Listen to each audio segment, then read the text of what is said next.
What if truth could be purified, stripped of superstition, ambiguity, and metaphysical speculation? This was the bold vision of a group of thinkers in the early 20th century who believed philosophy had to change or die. They called it logical empiricism, and for a brief but powerful time, it reshaped the very rules of thought. Logical empiricism, also known as logical positivism, is a philosophical movement that emerged in the early 20th century, aiming to unite the power of mathematical logic with the rigor of empirical science. It rose out of frustration with traditional metaphysics, which many felt had become speculative, vague, disconnected from observable reality.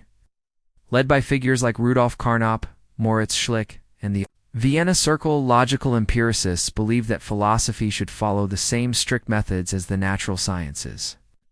Their central principle was the verification theory of meaning, the idea that a statement is only meaningful if it can be empirically verified or is logically necessary. Anything else, they argued, was metaphysical noise. While the movement eventually declined, its legacy still shapes analytic philosophy, scientific method, and even how we define truth in today's world. Logical empiricism didn't emerge in a vacuum. It was a direct response to the excesses and failures of previous philosophical systems. In the 19th century, German idealists like Hegel had filled philosophy with grand metaphysical systems, abstract ideas about the nature of reality, the absolute and spiritual development. But many thinkers, especially in the wake of the scientific revolution, found these systems deeply unsatisfying. They wanted clarity, precision, and testability. At the same time, advancements in mathematics and logics, particularly the work of Bertrand Russell and Gottlob Frege, showed that rigorous reasoning was possible. The logical empiricists took these new tools and applied them to the core questions of philosophy. What is knowledge? What is truth? What makes a statement meaningful? The movement officially coalesced in the Vienna Circle, a group of philosophers and scientists based in Austria in the 1920s and 30s. Their meetings were grounded in an ambitious mission: to create a scientific worldview in which all meaningful statements could be reduced to logical and empirical terms.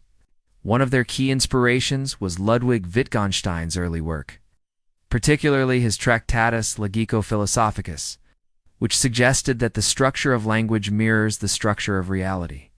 The logical empiricists believed that through careful analysis of language, science, and logic, we could eliminate philosophical confusion and build a clearer picture of the world. At the heart of logical empiricism was the verification principle. Simply put, it claimed that a statement is only meaningful if it is either 1, analytically true, like all bachelors are unmarried men, or 2, empirically verifiable, like water boils at 100 degrees Celsius at sea level. Everything else, including moral judgments, aesthetic statements, and most traditional metaphysics, was considered nonsense, not false, necessarily, but meaningless. This was a radical claim. Statements like God exists or the soul is immortal weren't just unproven, they were, in the view of logical empiricists, devoid of cognitive content. This led to a dramatic narrowing of philosophy's scope, a speculative enterprise of old.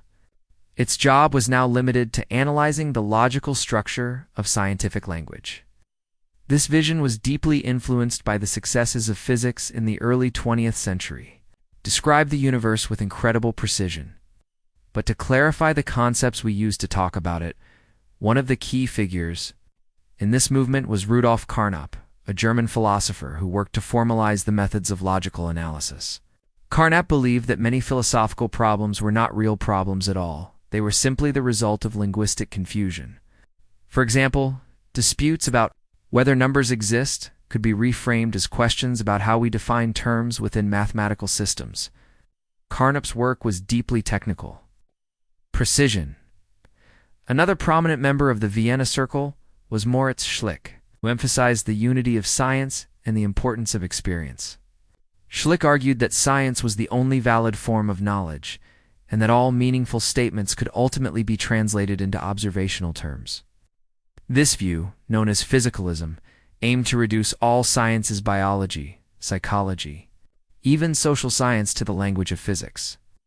In this sense, logical empiricism was not just a theory of meaning, but a vision of intellectual unification, where all knowledge was interconnected and grounded in shared empirical foundations. Despite its initial influence, logical empiricism soon faced serious challenges.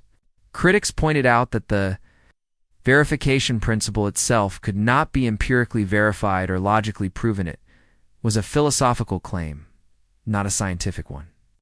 In other words, it failed its own test of meaning.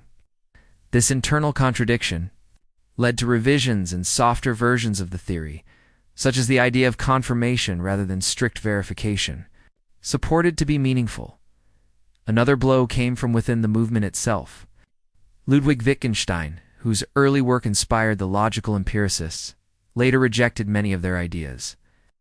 In his later writings, particularly philosophical investigations, Wittgenstein argued that meaning arises not from logical structure but from use in specific contexts. This shift undermined the rigid framework that logical empiricists had built. Language, he now said, was more like a game, fluid, contextual, and shaped by human practices. With this view gaining traction, the hard boundaries drawn by logical empiricism began to blur.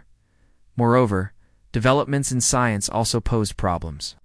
Quantum mechanics, with its inherent indeterminacy and observer effects, challenged the simple model of an objective, measurable reality. Psychologists, sociologists, and anthropologists argued that not all knowledge could be reduced to physical observations. Human behavior, culture, and consciousness resist the kind of measurement that logical empiricism demanded. As a result, many scholars began to explore more pluralistic and interpretive approaches to knowledge. By the mid-20th century, logical empiricism began to wane. The rise of postmodernism, with its skepticism of grand narratives and emphasis on subjectivity, stood in stark contrast to the logical empiricist vision of unified science and objective meaning. Still, the movement didn't vanish without a trace.